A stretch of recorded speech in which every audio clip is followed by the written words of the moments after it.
Hey, welcome back to another episode of Creators Outlet. We'd like to welcome back the Count of Monte Cristo. Well, hello. Love the new intro, man. Love it. One of these and my favorite movies. Yes. It's a fantastic movie. It has everything. It does, doesn't it? That's why I keep, I watch it at least once a year. It's my rainy day movie, one of my biggest ones. So, yeah, I watched it about 2 weeks ago. I found it on Tubi. I go, no way! Boom, popcorn, recliner. Oh, yeah, for sure. Phone off. You all can talk to me tomorrow. I'm watching a movie. Yeah, it's a good one. So we got this crime detective noir story. Yes. And it is currently a one-shot, but you want to make it not a one-shot. That is very accurate. Because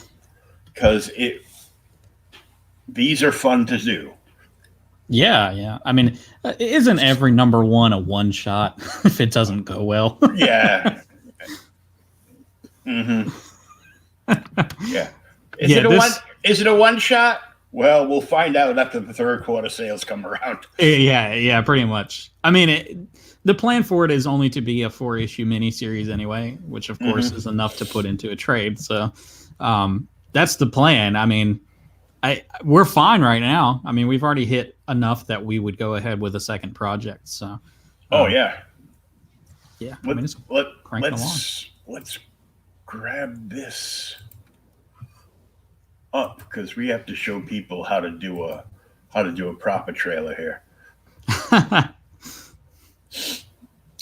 Some people don't understand voiceover stuff. They're like, "Oh, I couldn't afford to hire somebody to do voiceover." I go, "It's not expensive, dude. Just call me." Well, yeah. I mean, this is Matt and I, the other co-owner. We did all the voiceover for it. We do it for all of our stuff. And I'm just like, "Oh, will you do that?" I go, "Well, I might as well. I mean, I was a disc jockey for 35 years in nightclubs, so." Right. And you won't charge us? I go, "No, you just sign a book and send it to me when you're done." Yeah. It can even be a damaged one. I don't care. I just want a signed book and, so let's take a look at this. We're going to blow this up.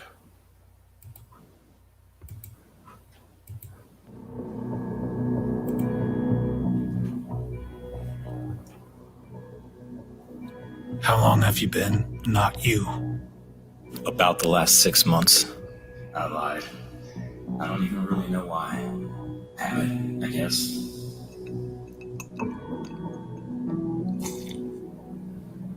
That's pretty impressive. I really had no idea. I honestly thought you were Cooper.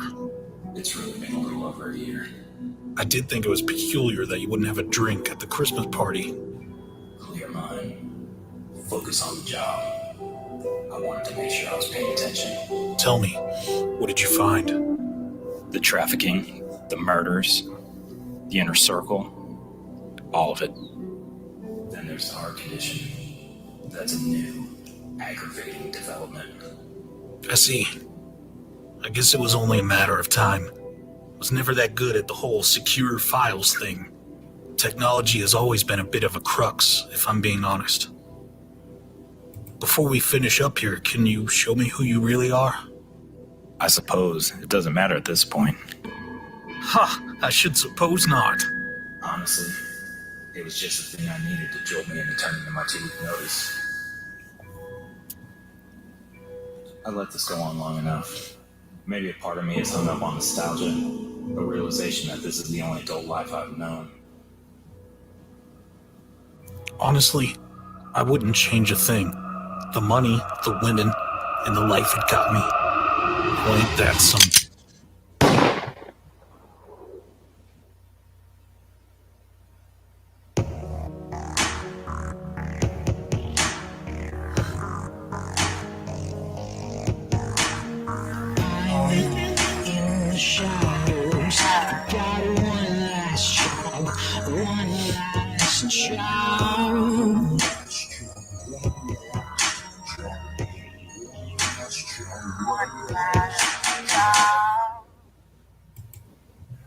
Wow, and you even made a song for it and everything.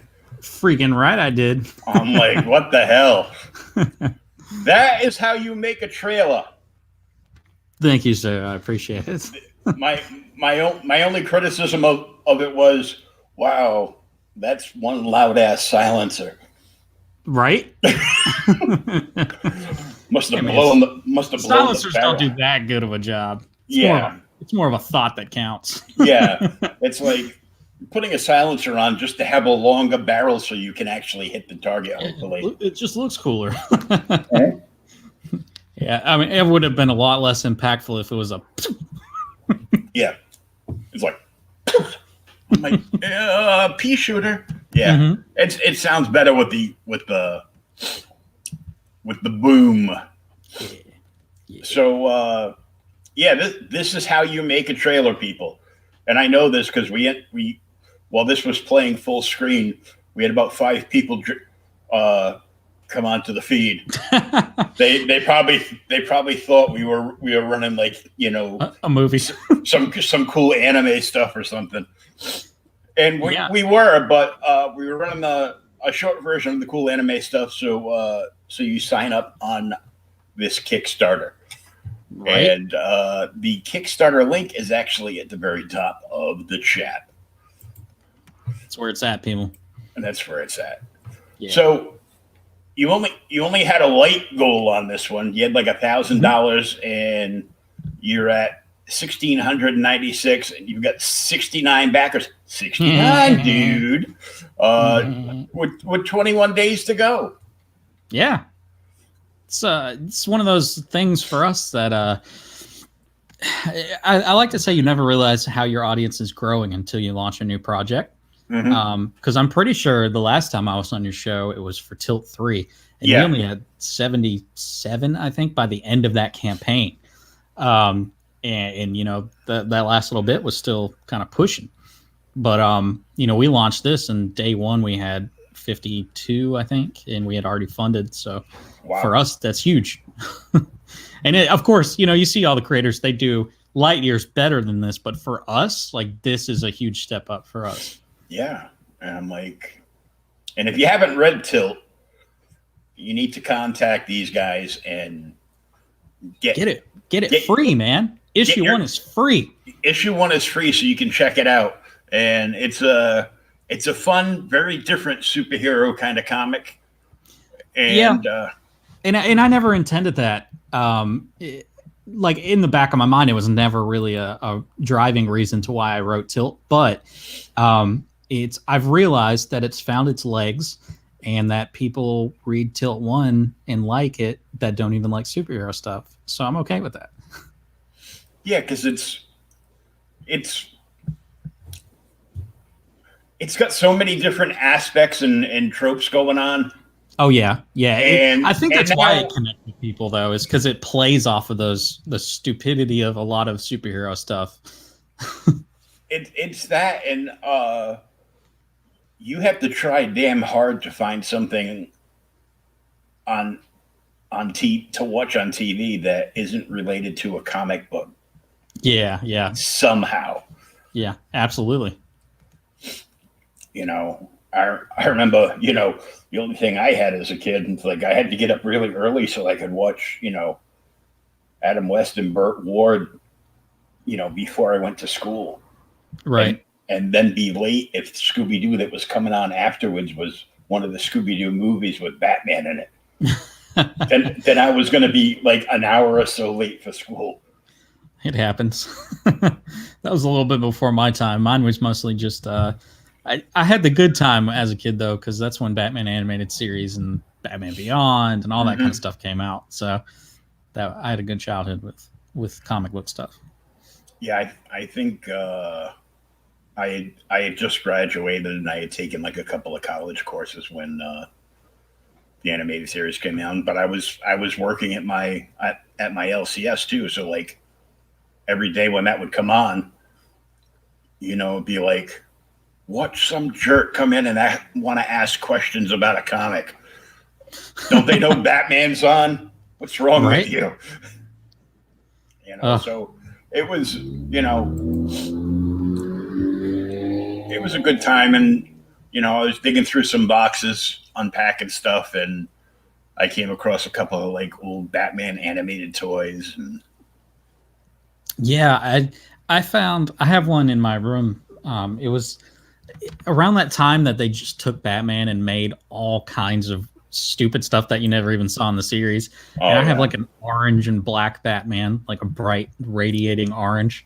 Those things, yeah. Yeah, and it's still, that's part of my childhood, so I never saw it, but it was cool. it was like Mission something Batman. So they basically like, how could we turn this one character into Hasbro's G.I. Joe series? Yeah, into every character. Because every time a kid sees a Batman toy, they want it. And this is true, because every time I see a Batman toy, I want it. It's so interesting, though, that, a lot of our favorite cartoons and stuff, they wouldn't have continued and they wouldn't have existed if people didn't pick up the toys. And that's part of the thing that's going on now with, less and less going after the toys. That's why Young Justice was canceled. And God, that's an old reference now. But that's the biggest reason that they got canceled was no one would buy the toys. Yeah, they weren't selling the toys, and now there's pretty much no place to sell toys at. There's like, a half an aisle at Target, a half an aisle at Walmart, and the dollar store. Yeah, exactly. So it's like, damn you, Toys R Us. Why couldn't you keep up with the times?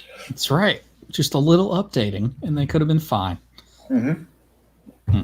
Now we have to pre-order everything. Yes. I'm okay with that, though. I'm okay with pre-ordering. I hate that, because and this makes no sense because we're talking indie comics, and you have to, and the entire model of this is pre-order. Yep. Freaking hate pre-ordering. Anyhow, buy this book. You'll get it in. I hate pre-ordering toys because I have like so many friends that are like creators that are like, they work in the computer field, for themselves. So of course, with COVID and everything, they've been home, and they pre-order and they buy everything. And with some of the figures, dare I say, let's bring up Star Wars. So Stormtroopers, Clone Troopers, and Jawas, you can never have enough. Right. They should just charge like $10 for a Stormtrooper, because they know they're going to make 1 million of them. Yep. And people want to set up dioramas in their house. Yeah, you got to have a whole army.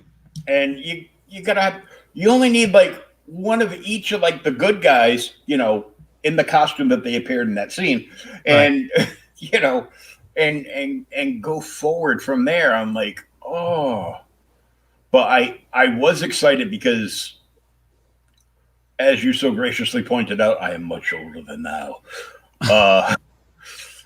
And I grew up with like the 1960s GI Joes, $6 Million Man, Action Man, which was a mashup of the $6 Million Man and GI Joe. Right.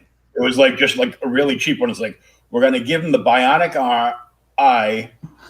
We're gonna dress him like a Joe, and then he's got like this helicopter prop that he holds in his hand, and there's like a wheel on his forearm, and you just spin that, and he can fly around like a whirly bird. I'm like, oh, okay. But you know what? It was like a cheap toy, and I had a blast with that. Of course. But it's it's just crazy, some of the stuff. Oh yeah. But so yet again, congratulations, because you are fully funded and working on stretch goals. Yep. Stretch goals and backer goals. Right around the corner from two of them. And this is a very orange book. Yeah, it is. You cannot lose this book ever. No, even if you tried. You would see that in a stack of comic books. At the bottom. Yep. What do you got over there? I bet you I can tell you what's on the bottom. That's no right. way. One last job, number one. Holy, look at the book. It was it was glowing through the entire stack. Dude, we had this plan for one of the stretch goals that would have been a UV version of the cover that you could just straight up blacklight, but then we priced it and we're like, nah, we're not there yet. Oh yeah. Yeah, it was wild, but it would have been awesome because I wanted to do like a spy message right on the cover. Oh yeah, that would have been cool. Maybe for the trade. You never know. Yeah. Maybe issue 4 will have have you at like 150 backers and enough backers that you can do something very James Bondish with the cover. Yeah, that's the plan. It was a big influence on the story. It was really a fusion of stuff. It was that and the Bourne series and John Wick and of course 007. But all that kind of stuff played into it. Some Jack Reacher. Nice. But those are a lot of books that I grew up reading. And then Tom Clancy is another. I didn't even put that at the top because I just figured the younger people that would buy the book wouldn't even know. Who's Tom Clancy? No, the parents are like goes, oh, he wrote these great books that they turned into video games that I used to play when I was your age. Yeah. Oh. Yeah. This is a book that I would take out every October and just put up on the wall. Yeah, use it for a display. Because it's pumpkin-y. Well, one of the stretch goals actually is an 11x17 poster of that cover. Oh, cool. It's a fold-out poster. Oh, yeah, I saw that. Yeah, that was pretty rad, too. Yeah, I'd look forward to, I think we'll actually hit that one. Yeah. So I look forward to actually making those because I want one for myself. But yeah, I mean, this is the first cover I ever made. I'm not an artist, but I do know graphic design, so it was using a lot of those skills to put something together and do some outlining and all that kind of stuff.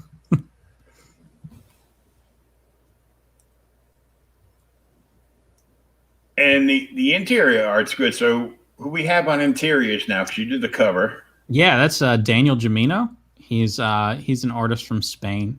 Cool. But we had put it out there that we were looking for an artist, and I think I got like 180 or something. I lost track. 180 messages or something, just an absurd amount. Wow. And Daniel was one of the first ones that messaged, and he was already at the top of the list. And I sent it over to Matt, the co-owner, and I was like, I think we'll keep him in this list of possible runnings. And so he's the first person we approached, and he was willing to work something out. So I love it. It's a blend of, I keep saying it's a blend of like a manga with American styling. Matt disagrees with me, but I definitely see both inspirations. Well, Matt, we like you, buddy, but you're wrong. I can say that because Matt's not here. I'm sure he's watching. I'll hear about it. Don't worry. I don't care if he disagrees with me. That's the we're co-owners. Let's do what we need. Whatever. Because this the bullet to the head there, from that loud silencer. Yep. That page right there is very Go-Go 13. Yeah. That and the way he did the villain in those pages it's very manga. It's very Japanese style. I dig it. I like it. Yeah, but there's still that American influence that is very apparent. Yeah, it's like not full on manga, but you can see and feel the the inspiration that came to it. Yeah, definitely. He's doing a great job with it. Like the guy's glasses. Yeah, that's almost like Sin City. Right there. Oh, if they were yellow, yeah. Yeah. And all the redacted stuff. Staying on brand, man. Daniel doesn't even get a code name. His code name was redacted. I don't have one. I redacted mine. Oh, yeah. We're just trying to keep each other safe. So we got working on rewards. Oh, the T-shirt. I had to look twice at the sticker because at first I thought that was like an air freshener for a car. Oh man, that's a good stretch goal idea. Yeah, but do you really want to put a target by your head in your car? Some people might. Well, here, honey, hang this up in the van. Yeah. Yeah. It was Matt had the idea for using kind of the gun range theme for that. I thought it was a pretty good idea, so I kind of played around with it. I think that version of the shirt, I have blood coming out of the hole, but we're not going to actually print the shirts with that because we thought it was a little bit too much. Yeah, you don't want to scare anybody in the land of COVID. They're already running around scared enough. Yeah, I mean, without it still gets the point across. He's a good shot. Yeah. You get the cool trading card of the character unmasking himself. Yep. Yeah, that's where that Mission Impossible stuff comes in right there. Oh, yeah. Unmasking. UV pen with special UV message. Yeah, so that's one of the tiers we will write. Well, I will write a message in the interior of the book for you to uncover with the UV pen. And I think I'm going to leave it up to you can either tell me what you want me to write or you can let me decide. So I'm definitely doing that, but I think it'll be a fun little thing for people to do. So if people don't put a little note on their thing saying, "Yeah, could you write this in my book?" You're just gonna get diabolical with it. Their UV message is gonna be like, "I wish you would freaking respond to your Kickstarter surveys." Really? Cover B. Yeah, cover B is a GoldenEye homage. It was the only cover homage that I wanted. I asked Matt, and we were like, "Hey, should we get an artist, or do you want to do it?" And he was like, "I'll do it." So I love the way it came out. We didn't want to go straight forward with like the movie cover with the blast and all the stuff on the bottom. Still wanted to kind of keep it comic booky, but I think he did a great job with it. Yeah. Look, it looks cool, and it's still got that noir flavor to it. Oh yeah. Right around the corner from that 75 backers. We're only 6 away from getting that unlocked. And so if nobody's read Tier Jackson's stuff, he's a great writer. He's the one that runs Sovereign Comics Universe, and that's one of his main titles. Yeah, already unlocked the pits from Shimmy Comics, and I know I talked to him, and he shocked me when he said, he goes, "Yeah, this is the first book I ever colored." I'm like, yeah, oh, came out pretty good. It's his new project's just about to launch, I think this week, for the Pits #2. And if you guys watch the trailer, Matt and I did that trailer too. Oh, so he's got a good trailer. It's a good trailer. I'm very excited about it because, you know, one of the things we've been able to do now is when people hire us to do theirs, we get to play in other, you know, genres because I don't have a style book, a Gladiator style book. So he sent me what he wanted, and I did a teaser clip for him that was centered around a serial killer set back then, and I was like, oh man, I'm gonna have way too much fun with this. So definitely check out that trailer if you guys haven't, because it's pretty on point. Well, I'm sure I'll be hearing from him, be like, hey, still got the podcasting? I go, yeah, still got it. Yeah. Getting close to 100 episodes now. Yeah, I saw that, man. We just hit our 50th on our podcast this past week. Oh, congratulations. Thank you, man. It feels like it's been longer than a year. Oh, well, you know. It's funny because we started it right before everything went into lockdown. I think we did 2, maybe 3 episodes before our state lockdown. Well, yeah, like last April was like 3 years long, so. Oh, yeah. So 100 backers, we're going to do a double unlock, and that'll be Infinity Agents #1. So if you guys follow John Schlim, you know that Infinity Agents #3 is coming out here shortly. And I am a massive fan of Infinity Agents. I love sci-fi stuff, and he does a cool little blend of stuff. But and then Welcome to the Void from Chuck Pino, which I haven't even read that because he never has copies of it. So. Right? He told me when I asked him if he would be willing to give a book for this, he was like, yeah, do Welcome to the Void. And then he texted me the next day. He was like, man, I'm going to figure out how to scan this in so I can get a copy of it to you. I was like, gee, thanks, man. I think I was talking to him one day. He was a guest with a couple of the people on the show, and his wife Wendy popped in to say hello, and I think somebody said, could you make him print up new copies of Void? Right. Yeah, I mean, because, you know, he hasn't done a follow-up yet. Mm-hmm. It hasn't been turned into a series. So, like, for us, you know, once Tilt 4 comes out, Tilt 4 releasing is going to be the last chance to get all those single issues.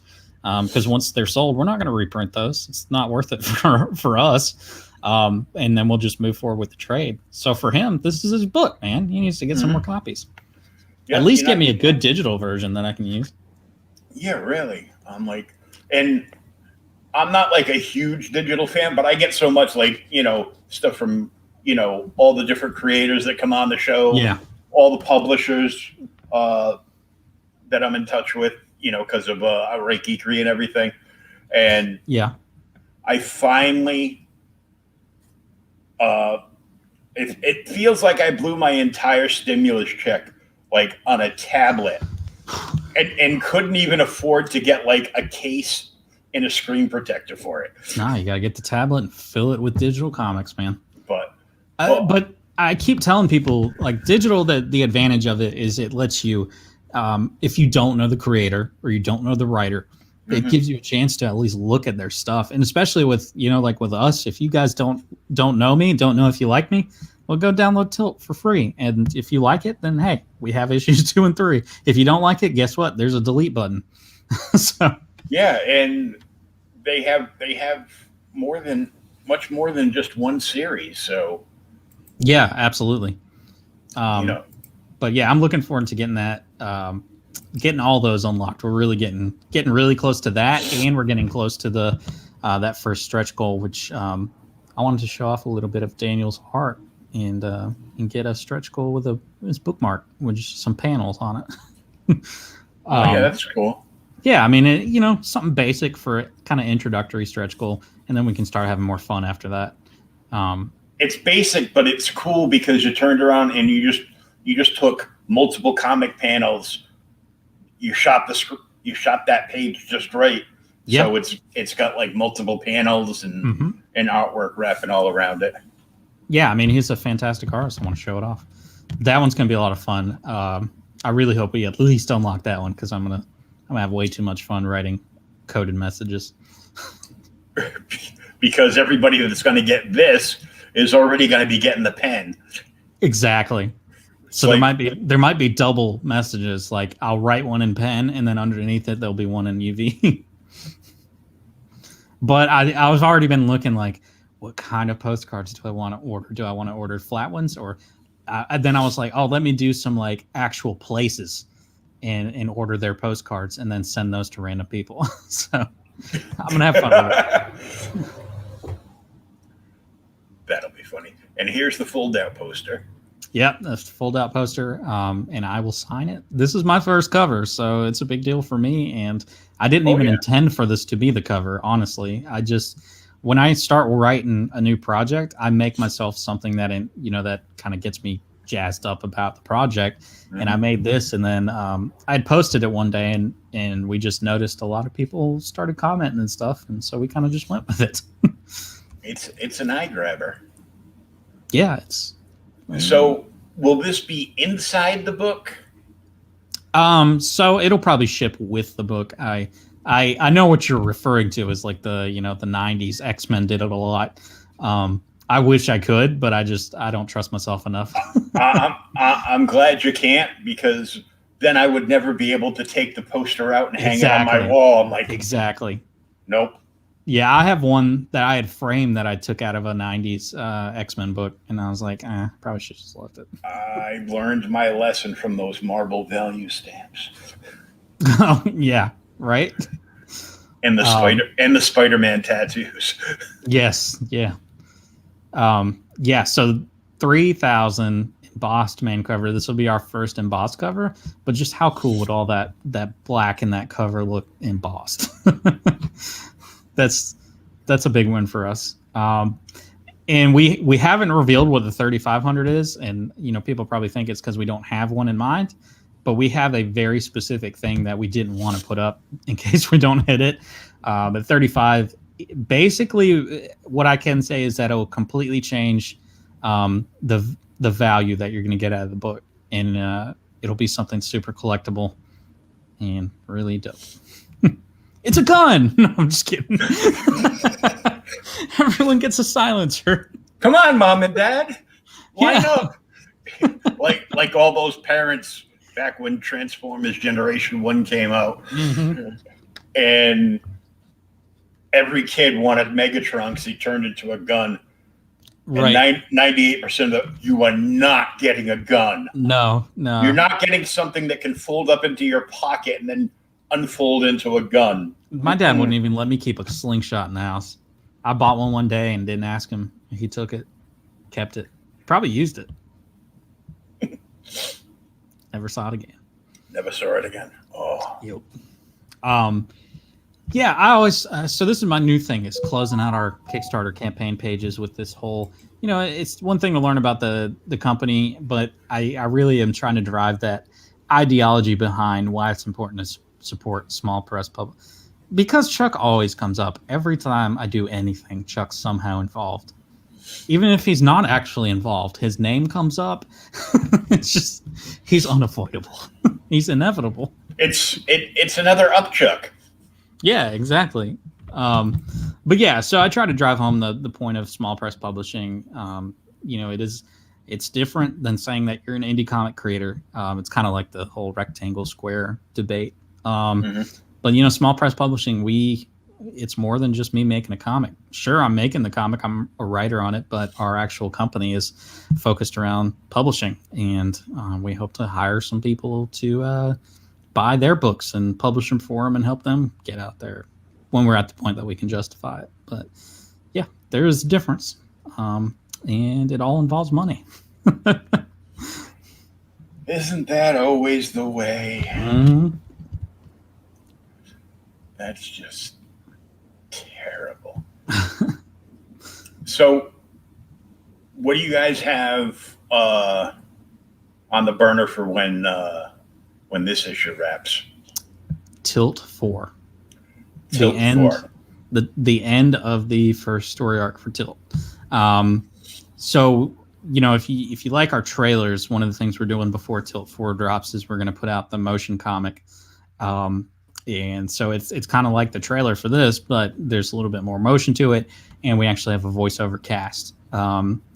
and probably creators that some of the ones or some of the ones that lent their voices. But we've been putting all that together. It's been a lot of fun. It's looking like it'll be about 20-25 minutes worth of, just we're taking issue 1 and literally making it into a motion comic. And the trailer's on our YouTube if you guys want to check that out. It's a lot of fun. I'm really enjoying it. I get to put all my little know-how stuff together and do some design, do some sound engineering and all that. And that's going to be the prerequisite to launching the Tilt 4 campaign. So if you guys have read Tilt, then Tilt 3, it ends with a pretty massive cliffhanger. And then... Yeah, you could have warned me about that shit first. I know. When we have one guy that was... I got all the way to the end, I'm like, oh, man. You wouldn't. It's funny that I was looking back on stuff. It's just part of me. I always like twists. Every book that I've written, even stuff like, I know you got Fire by Night, that short story. That's stuff that I put twists in, like all that kind of stuff. It's fun for me. But people that read Tilt 1, I remember when we first put it out, and we delivered it to a store because they had bought 50 copies or whatever. And so he reads it and he messages me the next day. He was like, just a quick question, man. You're not actually just going to end the Tilt story after 1 issue, right? and I was like, maybe. But yeah, I didn't answer him. I said, it would be the most tropish thing that I could do is just end it there. But yeah, we kept it going. So issue 4 is going to be a big one for us. It's a lot more world building stuff, and then people that have gotten into that world. Paradigm issue 2 is going to be the end of this year, and that's set in the same superhero universe as Tilt. Cool. Yep. And hey, John, thanks for subscribing to the channel. Yeah, John. I can use many, many more people like you. Me too, man. You're putting way more effort into your YouTube than I am. Making me look bad, man. Well, I'm on, I'm creating content like Monday through Friday, like every day. Yeah, for sure. So I'm like, doing some reviews, which I skipped out on doing for like, I don't know, like 4 months. Okay. And but now I've got the tablet, so I've got no excuses to not read all this review copy that they've been sending in. And we still have people, even though we're down to just social media and not the website anymore. Mm-hmm. We actually grew too big and too fast, and we kind of blew it up. Yep, it happens. And didn't have the funds to fix it and relaunch it, so we lost like everything for like the last 7 years. Well, I mean, that's it's one of those problems that people don't anticipate, and then it happens and you realize, server space isn't cheap at all. Nah, and unless you know the right people, like at least like with our stuff, we do everything in house. And so the guy that codes and does the background, I just make the website and make it look pretty, and then I just let him do all the coding side. So he does the server stuff, and that's the way it's going to be. He even tells me, he's like, I'm looking forward to the day where I try to log onto your website and it's broken. Well, the CEO of Outright Geekery is a tech guy. That's what he does. That's what he does for a living. And he thought he was going to be slick, and he was doing like, a fancy backdoor, backup, and in case anything happened, because it was acting wonky. Mm-hmm. And all he did was basically cut the wrong colored wire on the bomb. It just went off. God. And I'm like, be careful. I'm like, how come I can't get in? Well, it's dead. let me take a look at it, but I don't think we're gonna have that going forward. I'm like, but then we've got a Facebook group that people can join, and then there's an open Facebook page that they can just click like and follow the page, and we're just about up to like 23,000 people on that page. So right. So every little bit helps out, and and I'm trying to get all my stuff done, and while I have people come on, Yeah, I mean, and make content, you know, and and once in a while I'll have people come on like you that's been on, before.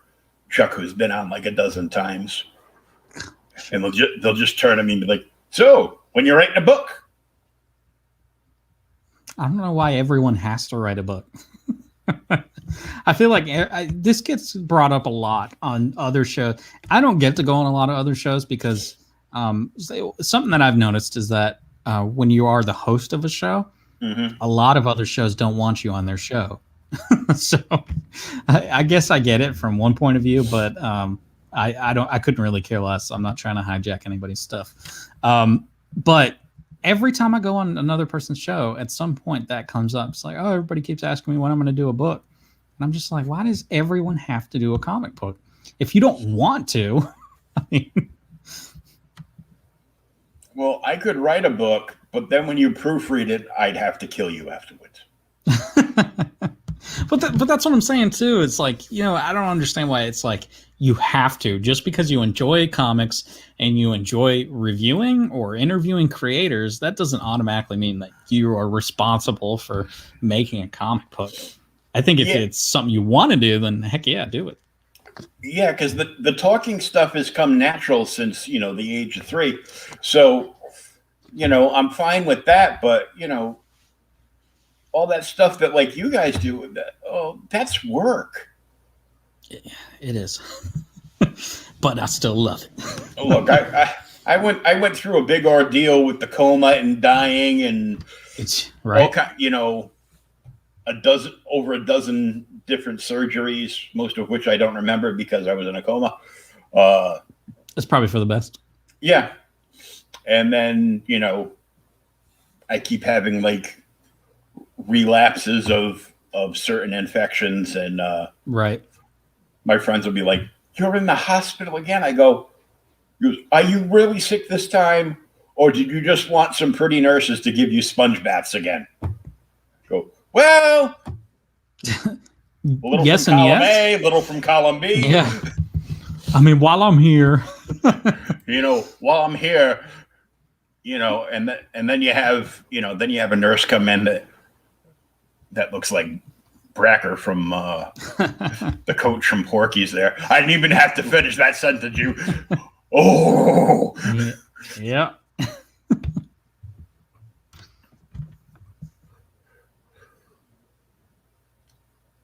So do you have an estimate of when this would be when you look at it having this shipped out? May. So we wrap up the last day of February. I think March 1st at 8 p.m. or something is when it ends. People that know us know we're pretty quick with our turnaround time. It's not going to take you a year to get the book. But yeah, right now it's looking like May. That's fine. And you're including all the terrible turnaround time from the Postal Service, right? Yes. Yeah. I figured as much. I go, it's funny though, because it's only certain states that are, a lot of states, it's actually been fine. It's gone quick. But there are specific states we've noticed that are, like Michigan's one of them. Their shipping to Michigan has been absurd.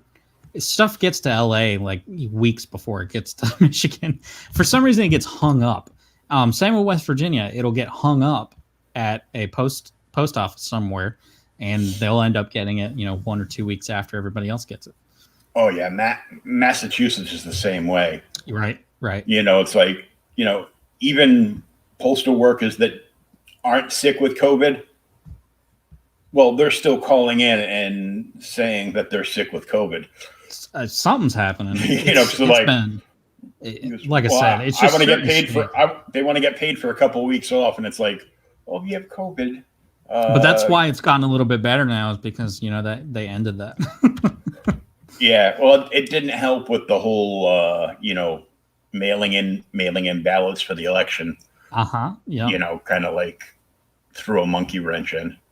Yeah, it's just overload an already strained business. Yeah. So pledge of $3 or more is the Goldfinger. Cold finger. Oh, Coldfinger. Oh. Yeah. Can't use the real names, man. as you read through these, you'll realize I changed them a little bit. Oh yeah. I see that now. It was probably like in the back of my mind goes, well, this is a homage to. Well, they are all 007 names. It's just I changed them a little bit. But yeah, I mean, there's a bunch of stuff for anybody that wants to get in on it. You can get the digital list for $3. There's no reason, even if you don't have any room and you need to hide any comic purchases from your wife, which is why you buy stuff digitally in the first place. Yeah. $3. And that's another good tier for international people that don't want to pay an absurd amount of money. And oh yeah, if you don't have like $175 to cover shipping to go to the UK, you can just buy it digitally. Yep. I mean, I'm not being a jerk here, but look, we have to charge for that now. I mean, we can't send one book over to the UK and then that eats away with like 5 or 6 backers worth of backing. We just can't do it. But you'll notice most of our stuff, shipping wise, it's free for US. Mm-hmm. And we only opened up 2 tiers, I think, that are available anywhere in the world. But yeah, so yeah, $10 you get the physical and the digital copies, and of course, you know, I can Blunderball. Mm-hmm. See, now that I already blundered the first one.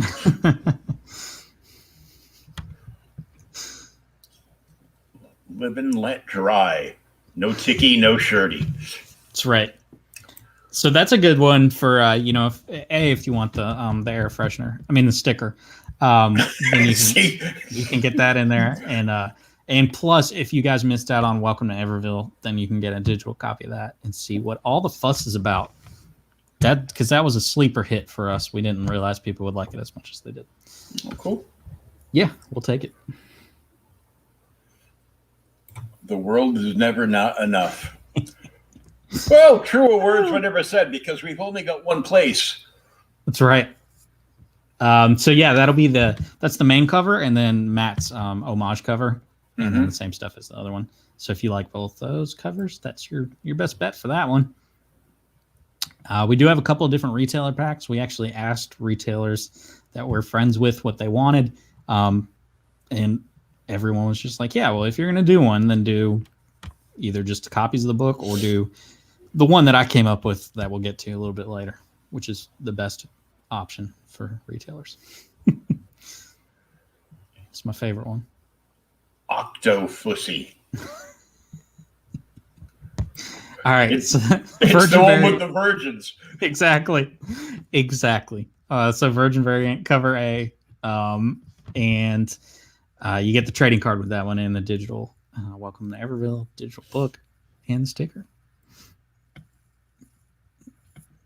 Fly another day because it's cloudy today. That's right. So this is the one that you get the T-shirt in, and we'll also write that. You get that UV pen and the message, and you get to either pick the message or let me come up with something. Very nice. Mm-hmm.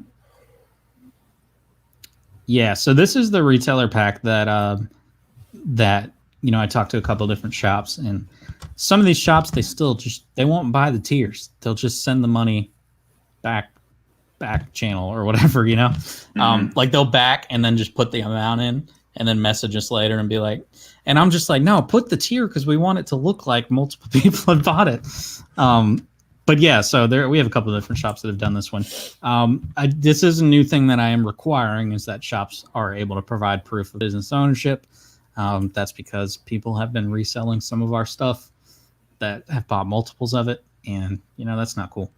I'm all for getting it out there, but just do it right. Yeah, and like we had someone that bought Welcome to Everville bought 20 copies because that was one of our retail packs, and then I get a call from a store in South Carolina that we're friends with, and they said, "Hey, so and so came in here today, and they wanted to know what the retail cost was for these books," and I was like, "Are you kidding me?" Like the nerve. So they're just going to turn around and flip them. So it's nice to get our books out there, but geez, man. But yeah, so this is the most value for a retail shop is 5x5x5. You're getting 5 of each cover. The Virgin variant and cover B are not $5 comics. They're both 10. I think that Virgin variant might be 15. I don't remember what we put on it. Anyway, no matter what it is, you're coming away with quite a bit more than the 45 that you're putting. It's a steal. Yeah, it's a good one. We just want to get into more shops. So yeah, this is perfect because then it's just okay. Here's the full set of and free shipping. Damn. Yeah. That's all you got to say to some stores. I know. Would you like to get the retailer pack of our new book? The reality shipping. Is we're not in Diamond. Maybe someday we do plan to put the Tilt trade in there, but you can look at that however you want. So for us, we like to deal directly with these shops. We like to build those relationships because it's fun for us. It's just a part of our business, and this way it gets them a little something too. The problem is what we've talked about this quite a bit. The problem right now is a lot of shops, they're not used to seeing retailer packs on Kickstarters because everybody drops the ball when it comes to that stuff. So now it's hard to even get a shop to look up a Kickstarter page because they just go into it assuming there's not going to be anything for them that's going to help. So for you guys that do watch this, that know shops, tag them, let them know we got them covered. I know 2 shops that support the indie community quite a bit. Well, send it to them. Say 5x5x5. I will. I won't stop you, William. I won't stop. I will definitely tag them.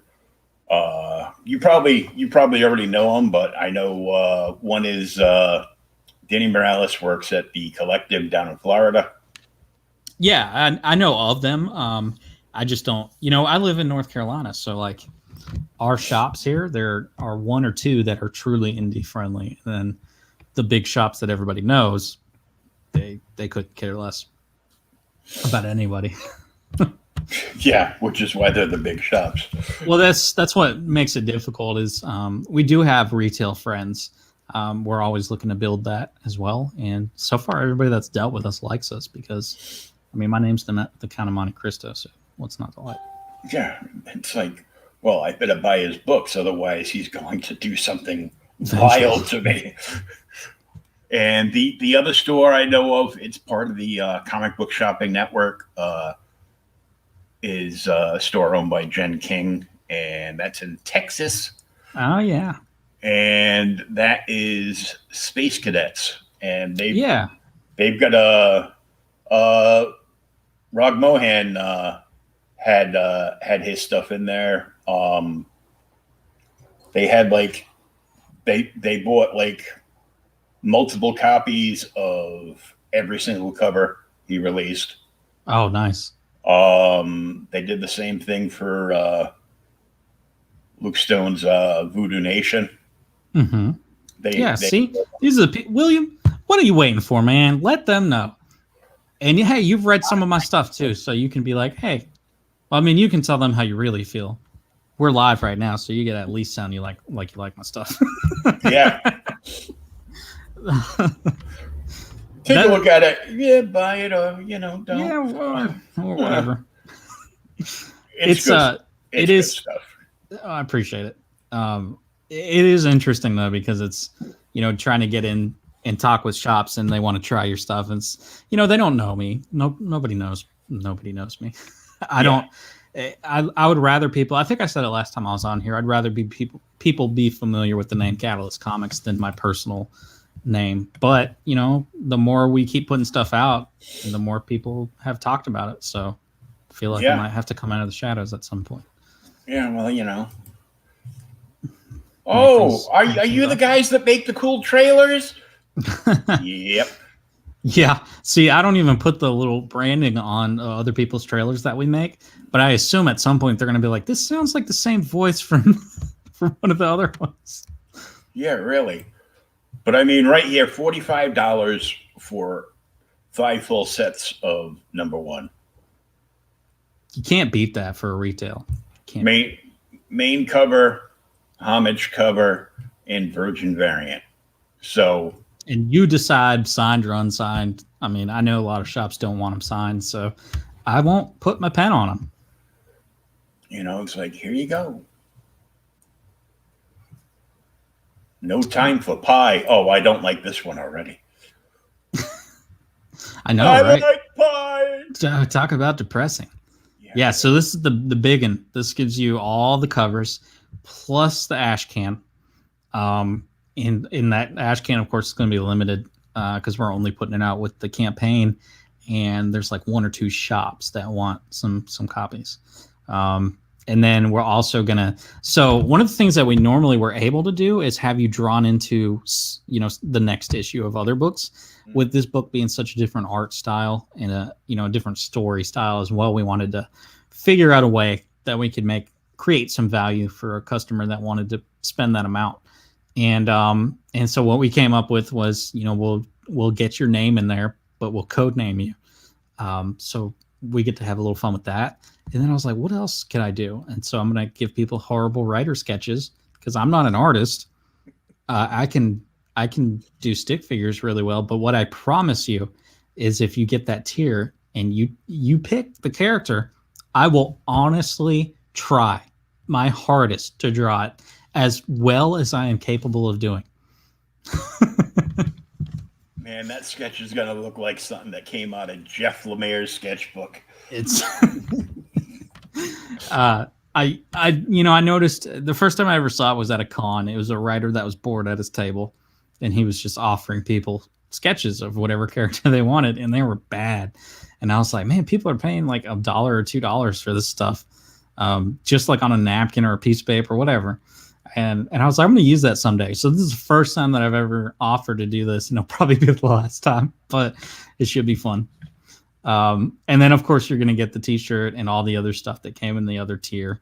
But this one, you know, again, you get all the covers and the ash can, and the ash can's pretty cool because it's just a mini version of the comic, pretty much. Collectibles. Yeah. And hey, there's only 3 of these left. Wait, oh yeah, no, 2. No, there's only 2 of them left. Dang. Only 2 left. Man, I haven't been on here in a minute. These are all gone down here. That was the early bird special. Yeah, y'all missed out on that. Yeah, you missed out. So apparently a few people just grabbed the cursor, went all the way down the bottom. Let's see what the big one is. Wow, yeah. It's only $150 for everything. We like those people.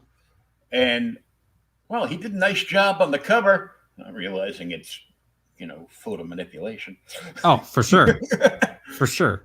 I mean, well, you know, so like the body outline with the gun and everything, that is more of a, that's a little bit more of graphic design know-how and like being able to find references and then put them together and then form something out of them. And then you just, you know, manipulate the crap out of a background picture and boom, cover. And there you go. And there you go. That's his first cover. That's pretty good. I bet he draws good too. I bet I don't. Only thing I've ever drawn that's good is a Marvin the Martian as the Green Lantern.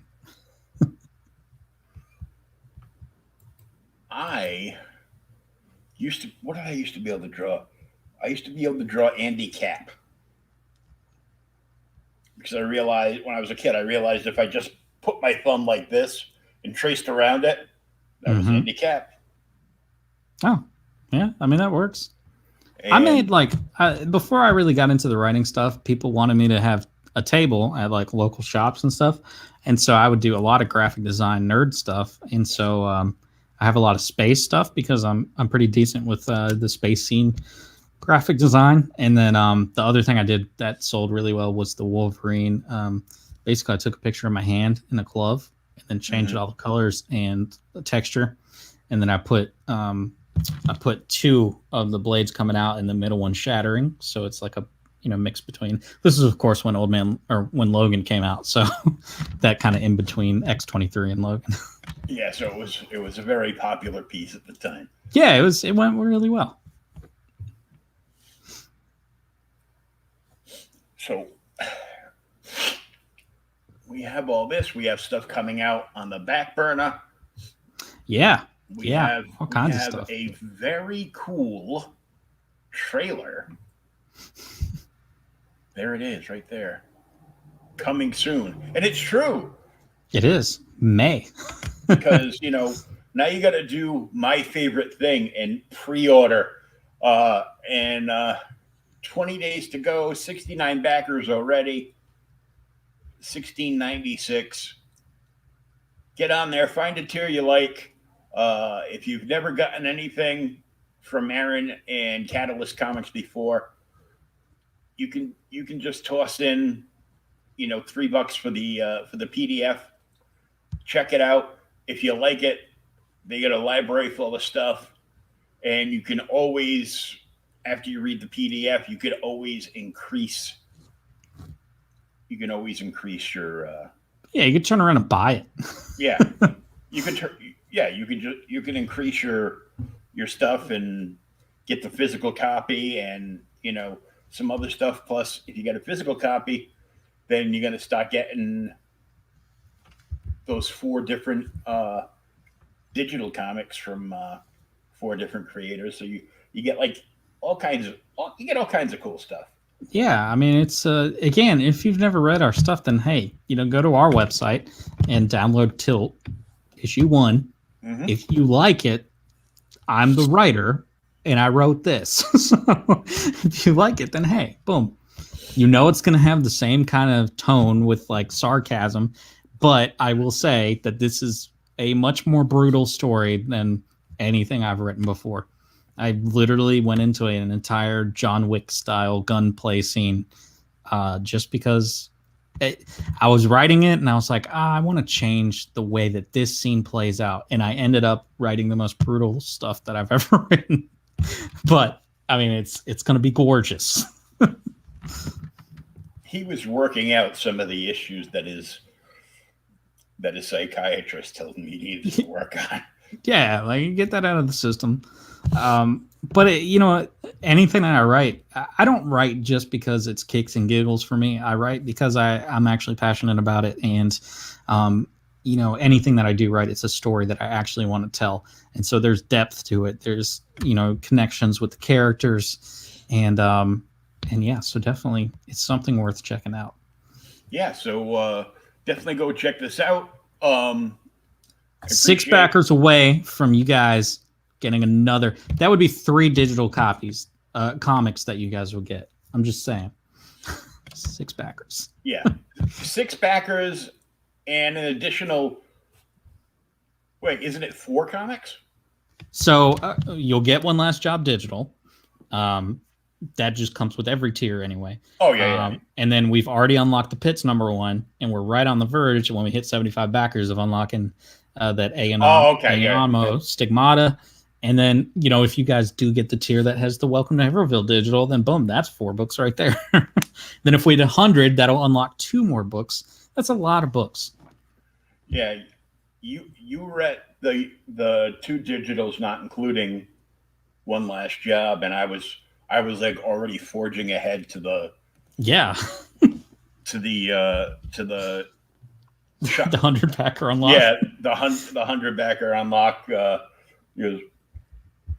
We need to get to the 100 backers for one simple reason.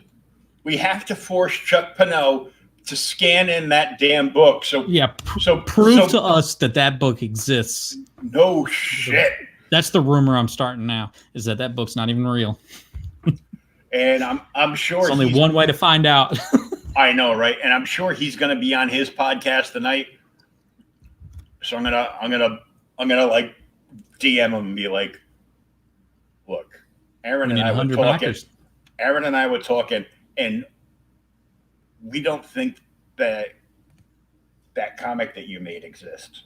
That's right. So everybody listening, we need 100 backers to prove whether Chuck's book really exists or not. Ah, what a sales pitch. 31 backers to force Chuck for the next 20 days to swear nonstop as he's scanning the one copy of the book he has left into his computer. I love it. Praying that it doesn't seize on him. I need it. I need it to happen. So let's get this done. Book looks great. It's a very cool cover. It stands out. Any store that gets these in, these are gonna shoot people right in the eyeball with a very loud silencer and make them buy that book. Yeah, it'll pop right off the shelf. And any stores that are checking this out, check out that 5x5x5 retailer tier. Yes. $45, free shipping, 5 full sets. Cover A, the variant cover, and the Virgin variant. Boom, boom, boom. That's right. That's what y'all need. So, it's a very cool looking book, and I really dig the art, and I will look forward to many more Last Jobs. Yes. So, Aaron, I want to thank you so much for coming on and hanging out and talking comics, and how diabolical your postcards will be. Not a problem. I appreciate you having me on, man. Murdery messages all over the country. Well, maybe not totally. Maybe not that. I'm not going to go that bad. Well, you can send one to Chuck like that, maybe. It depends if that book's real or not. Yeah, maybe go over Chuck's house and write a message in the UV over all his pages. Right? It'll just come out in the scan. What the? Just like page after page. This book isn't real. This book isn't real. This book isn't real. I look forward to this. But it'll be a lot of fun. Go check it out for yourselves. Like I said, the Kickstarter link is up above in the chat. It is also in the show notes, either up above or down below, and all the places that you can find Aaron on the web there, the Catalyst Comics website, and a couple of other spots, and you can find him regularly on the Facebook. All day. All day. Because that's what we do. So, until next time, peace, love, and read some comic books. That's right. And pre-order more comics. Yeah, pre-orders.